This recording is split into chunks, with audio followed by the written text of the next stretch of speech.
I've been a cosplayer since I was 14.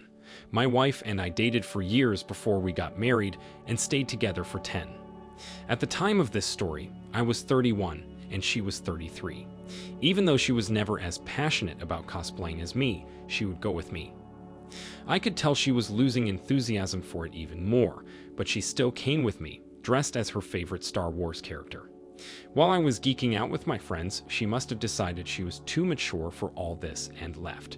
I noticed she was gone, but I trusted her, assuming she went to the bathroom. She came back hours later. By this time, I had been casually looking for her for 2 hours. Maybe I trusted her too much, or maybe I was having too much fun. When she showed up, she was really happy, but squirmish. She was holding her phone in her hand, and said she just went for a walk for a while, and found a small-time bookshop that she couldn't resist. She was reading all that time before coming back to me. I asked if she bought a book, and she said no, looking pretty stupid. She started texting a little more often than normal, but she said it was her older sister catching up with her. She was pretty bubbly and texting off and on. It didn't seem like anything was wrong, but she also didn't seem interested in me or what we were doing. She took selfies with me and did what I wanted, but her heart wasn't in it. After dinner, we went to see a movie. We sat beside each other for the first 30 minutes, then she had to go to the bathroom. She made sure to mention her stomach hurt, so I didn't expect her to come back very fast. Well, at nearly the end of the movie, I wandered out and yelled into the women's bathroom. No one responded to me. I started calling her over and over again while I went back to the hotel and found that she wasn't there either. I went to the convention, feeling exhausted and wondering what she was doing. There, she ran into me. She said I wasn't at the hotel. Before I even tried to respond to that, I noticed she wasn't wearing lipstick, contrary to how I saw her at the movies. It looked like she washed it off because there was nothing left. I smelled her slightly damp hair, and it smelled like lemons, not like the shampoo in our hotel or the one we brought. I added all the odd disappearances, odd texting, odd smells, odd appearance, odd jiddiness, and wondered if she was cheating on me. Of course, I was going to have to check her phone and confront her about it, but before I said anything, her phone started ringing. She was already holding it in her hand, so in the moment she was registering who it was, I grabbed it from her. I answered the call and asked who it was. My male voice must have scared him off because he hung up. I tried calling back and got the voicemail of a deep-voiced, professional-sounding AP. I scrolled through their messages and found the arrangements they made for my wife to come over. They also talked about his stock marketing skills, and in the most recent message, AP confesses how quickly he's falling for her and how magical her body is. She was holding her face, ordering me to give her back her phone. Out of all the things she should have been saying, it was that. I yelled, "You cheated on me," loud enough for the costumed people around us to hear. They were already invested, having seen us circle around the convention a few times. They started booing her as I held up her phone with messages on the screen. I turned to walk out, but she followed me. Back at the hotel, she admitted she was just bored and felt like she was too mature to keep cosplaying every year. She quickly added that she realized now it was a huge mistake, and she loved me for who I was. I looked her straight in the eyes and said she made me sick. As I packed, I told her I'd have to be a moron to stay married to her now, and she should have just talked out the differences with me before she spread her legs for a more interesting or more mature man. Now it's much, much too late to apologize, and I don't care about her at all. She's worth nothing or negative value if that's possible. She's like a black hole.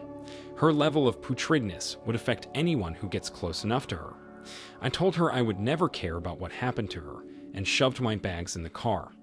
I left her there in a different state, but she didn't have any living relatives to come to her rescue. She didn't even have very close friends, so she stayed where I left her. She tried to go to AP, and he entertained her for a while, making her feel like everything was going to be okay. She was needy, barely had any money, and depended on him to take care of her, all of a sudden. It was like adopting a child with no intentions of improving her situation beyond that. Funny thing is she once accused me of being like a child, but I worked full-time. After he kicked her out, she started calling me every day to cry and leave me long, pitiful voicemails. When she finally came back to the state we were living in, she didn't attend any of our court hearings, and I sold anything she had in our home after 10 years of marriage. Her voicemails were pathetic, and she wouldn't stop because I was the only person she knew so well. She was in a world of strangers now. It's up to her to find what she needs. I used to be her provider and caregiver, like a good husband, but it wasn't good enough. OP, I am so sorry your wife went with you to do something you loved, only to take advantage of your busy state and sneak off to cheat on you. She did not deserve to have a husband, let alone one as fun and respectable as you.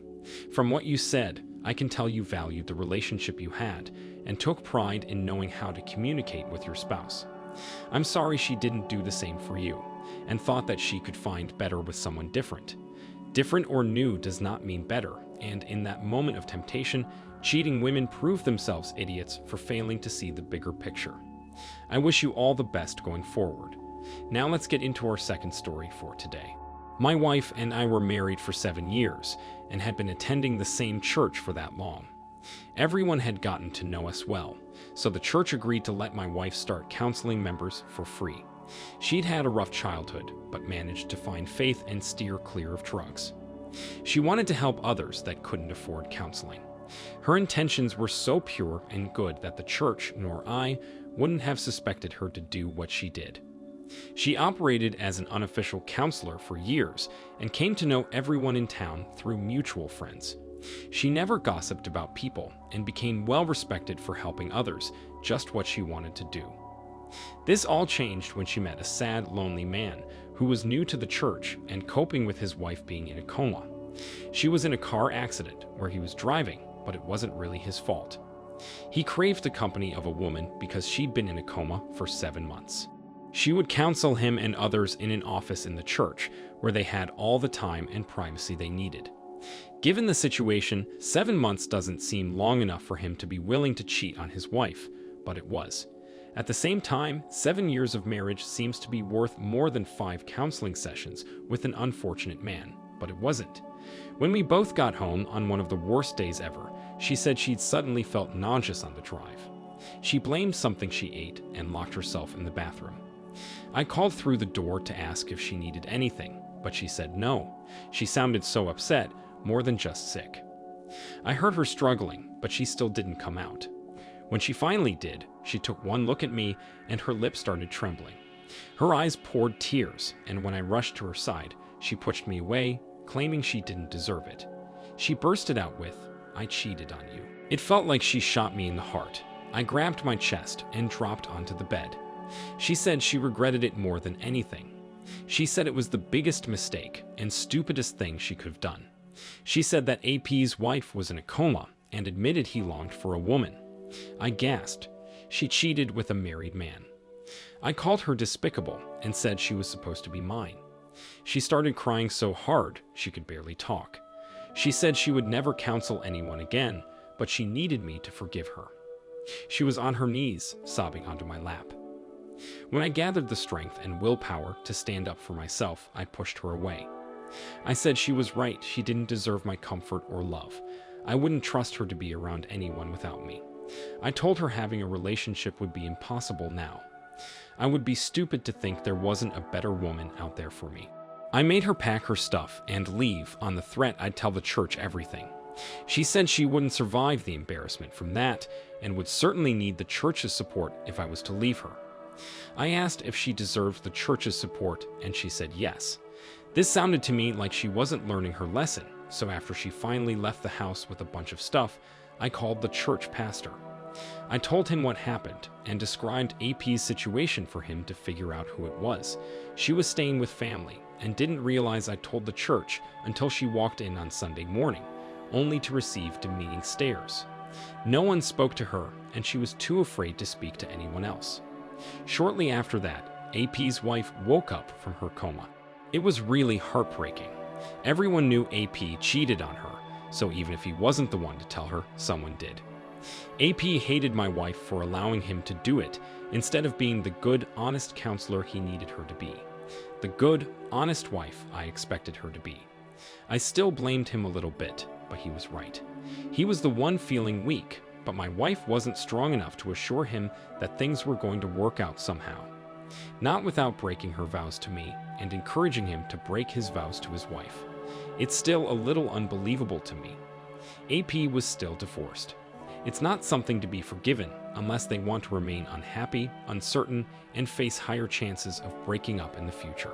OP, your wife should have known better and held up to her goal of wanting to help people instead of sabotaging so many relationships and much trust. When her loyalty to you and respect for what others were going through mattered the most, she failed. Sadly, people fail all the time, but that doesn't mean they shouldn't face the consequences. Her life and the lives of 3 others drastically changed. I am glad you chose not to forgive her and that she couldn't bring herself to lie or pretend she didn't do anything wrong. At least the truth found its way out of her, and you told the church what happened. AP's wife deserved to know, too, so that the healing process can begin and neither of you will be hurt by those people again. I wish you the best of luck and thank you for sharing your story. Thank you all for taking the time to listen to today's stories. If you enjoyed listening, please feel free to like and subscribe if you haven't already. Also, comment below with your thoughts on what happened. If there is a story you would like to share with me about your situation or someone else's, then please do not hesitate to contact me. Take care.